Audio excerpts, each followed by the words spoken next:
สวัสดีทักทายครับมาชมผลงานของวันที่19นะครับเนาะชมผลงานของวันที่20นะครับเนาะที่20ตายนะครับเนาะมันเลยจังหูว่าตายนะครับเนาะแรงแก่มือนะครับเนาะเอาไม้นะครับเนาะ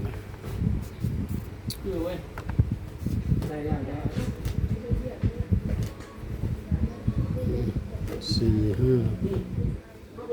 สี่หกสี่เจ็ดนับแก่มือนะครับเนาะ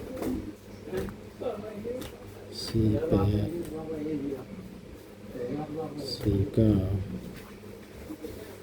สี่ศูนย์นะครับเนาะห้าหกห้าเจ็ด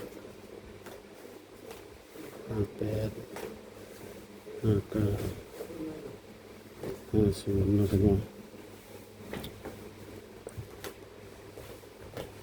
67 68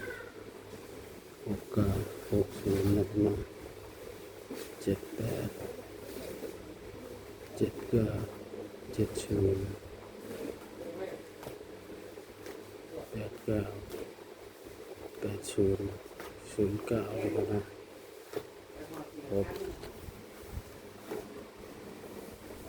นะครับเนาะ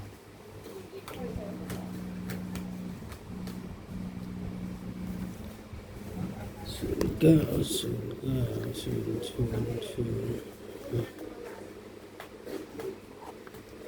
่ใจนิด1 2 3 4นะครับเนาะ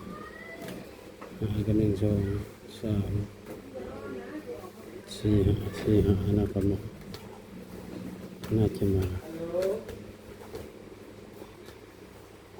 นะครับเนาะ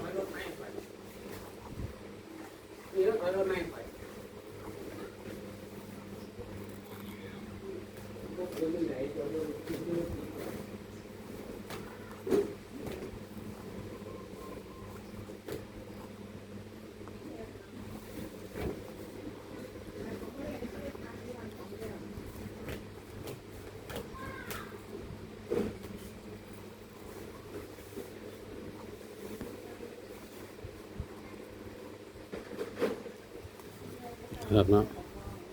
มาฟังคำเตือนนะครับเนาะคำเตือนทางช่องเป็นเพียงสื่อกลางแนวทางบริษัทนำจำนวนในดินการพนันนะครับเนาะสร้างคลิปมาเพื่อความบันเทิงนะครับเนาะ